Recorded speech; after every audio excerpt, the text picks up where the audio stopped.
ମାମା ମୋତେ ଭୋକ ଲାଗୁଛି। ହଁ ହଉ ମୁଁ ଏବେ ତୋ ପାଇଁ ଇପି କରିଦେଉଛି। ହେଲେ ତା ପୂର୍ବରୁ ତୋତେ ଆଉ ଗୋଟେ ଜିନିଷ ଖାଇବାକୁ ପଡ଼ିବ। କ'ଣ? ସେଇଟା ହେଲା ଛତୁଆ। ମୋ ପୁଅ ଖାଇଦେବ। ନାହିଁ।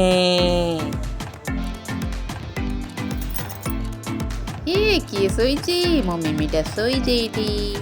ଚାଲନ୍ତୁ ଏବେ ଇପି ଦେଖିବା। ଇପିକୁ ମୁଁ ଟିକେ ଏବେ କ୍ରିଏଟିଭ୍ କରୁଛି। ପିଆଜ ଟିକେ ପକେଇଦେବା, ଟମାଟୋ ସସ୍ ପକେଇଦେବା। ମୋ ପିଲାମାନେ ଖାଇଦେବେ ଏଇନେ। ମାମା ନୁନରେ କ'ଣ କରିବୁ ତୁ? ସେ କଥା ମୋ ଉପରେ ତୁ ଛାଡ଼ିଦେ। ମୁଁ ସେଇଟା ଦେଖୁଛି କ'ଣ ହେଉଛି। ଗୋଟେ ଛୁଙ୍କ କରିଦେବା, ସରିଲା। ଜୟ ଜଗନ୍ନାଥ ସାଙ୍ଗମାନେ। ଆଜି ମୁଁ ସଫାସଫିରେ ଟିକେ ବ୍ୟସ୍ତ ରହୁଛି, କାହିଁକିନା ମହାଳୟାଟା ଆସିଲାଣି। ଆମକୁ ତ ଏସବୁ କରିବାକୁ ପଡ଼ିବ। ଆଉ ଏ ଭିତରେ ମୋ ପୁଅ ମୋତେ ଡାକିଲାଣି, ଟିକେ ଭୋକ ଲାଗୁଛି ବୋଲି କହୁଛି। ଆଉ ଟିକେ ଛତୁଆ ତାକୁ ଦେଉଛି। ସେ କୁନ୍ଥୁ କୁନ୍ଥୁ ହେଇକି ଖାଲି ଖାଉଛି, ଇଚ୍ଛା ନାହିଁ। ଇପି ଟିକେ ଖାଇବାକୁ ଇଚ୍ଛା ଥିଲା ତ ମୁଁ ତାକୁ କହିଲି, ସେ ଖାଇବ ବୋଲି ଛତୁଆ ବାହାରିଛି। ଆଉ ତ ଇଏ କୁନି ପିଲା ମୋର ଶୋଇଛି, ମିମି ମୋର ଶୋଇଛି ଏଇଠି। ଟିକେ ହାମ୍ କରିଦେଉଛି, ଟିକେ ଶୋଇପଡ଼ୁଛି। ପିଲାଟା କେତେ କଷ୍ଟରେ ଖାଉଛି ଛତୁଆ। ଛାଡ଼, ଟିକେ ତା ପାଇଁ ଇପି ବନେଇଦେବା।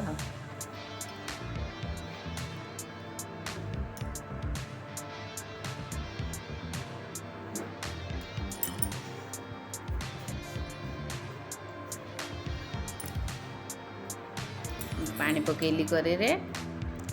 ପାଣିଟା ଫୁଟିଲା ପରେ ଇପି ପକେଇବି।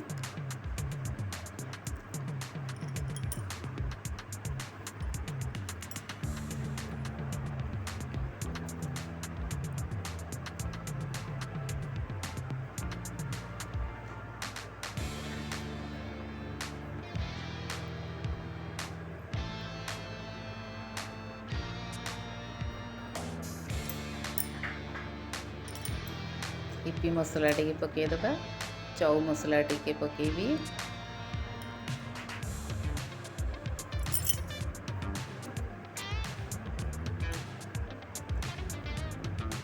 ଏବେ ଆମର ଇପି ହେଇ ଆସିଲାଣି।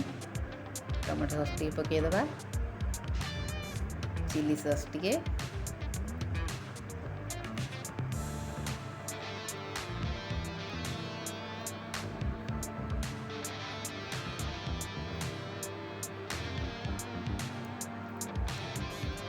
ଆଉ ଭିତରେ ମୋ ପୁଅକୁ ବେଶୀ ଟିକେ ଚଟପଟା ଦରକାର। ମିକ୍ସଚର ପାଇଁ କହିଲାଣି, ପକେଇଦେବି ଟିକେ ତା ଉପରେ। ଛୋଟ ପିଲା ତ, ସେଉ ଯୋଡ଼େ ଛିଞ୍ଚିଦେବା।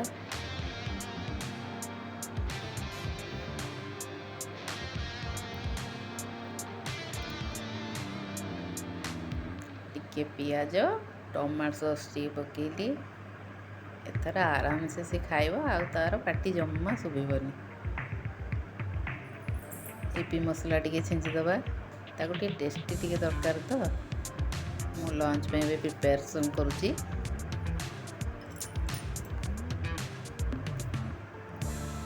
ବେଶୀ କିଛି ପରିବା ନଥିଲା, ଯାହା ଯେମିତି ଥିଲା। ଟିକେ ଡାଲମା ଟିକେ କରିଦେବା।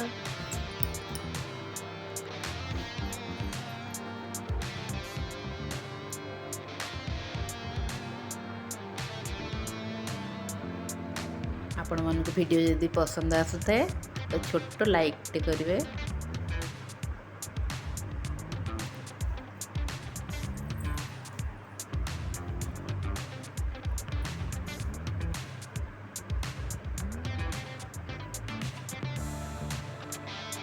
ଗାଜରଟେ ପକେଇଲି।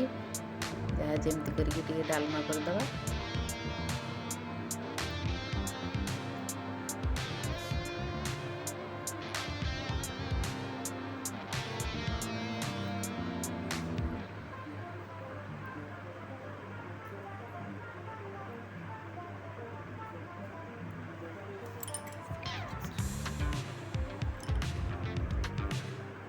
ଏଥର ତ ମୋ ପରିବା କଟା ଶେଷ ହେବା ଅବସ୍ଥାରେ। ଭାତଟା ହେଇ ଆସିଲାଣି, ମୁଁ ଏଇନେ ଯିବି ଏବେ ଭାତ ପାଖକୁ।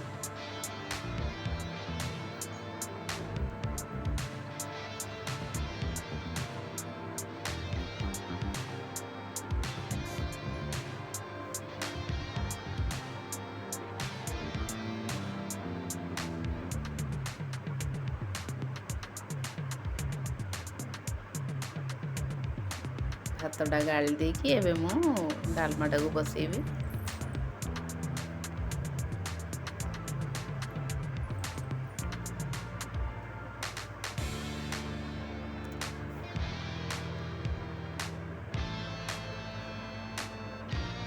ଏବେ ଦେଖନ୍ତୁ ମୁଁ ଡାଲି ପକେଇଲି।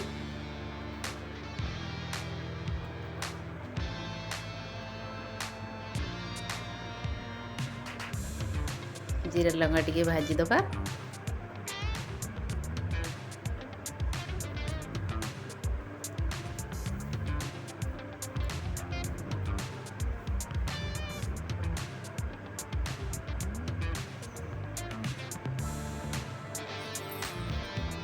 ଏବେ ଆମର ଡାଲମାଟାକୁ ଟିକେ ଗୋଟେ ଛୁଙ୍କ ଦେଇଦେବା।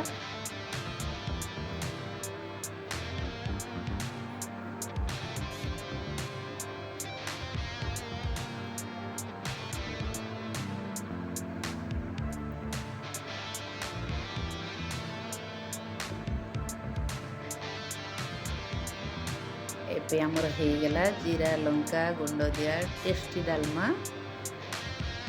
ଦେଖନ୍ତୁ ଆମର ଆଜିର ଲଞ୍ଚ।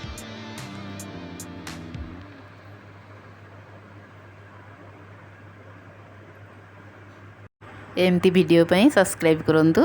ରହିଲି ସାଙ୍ଗମାନେ, ଜୟ ଜଗନ୍ନାଥ।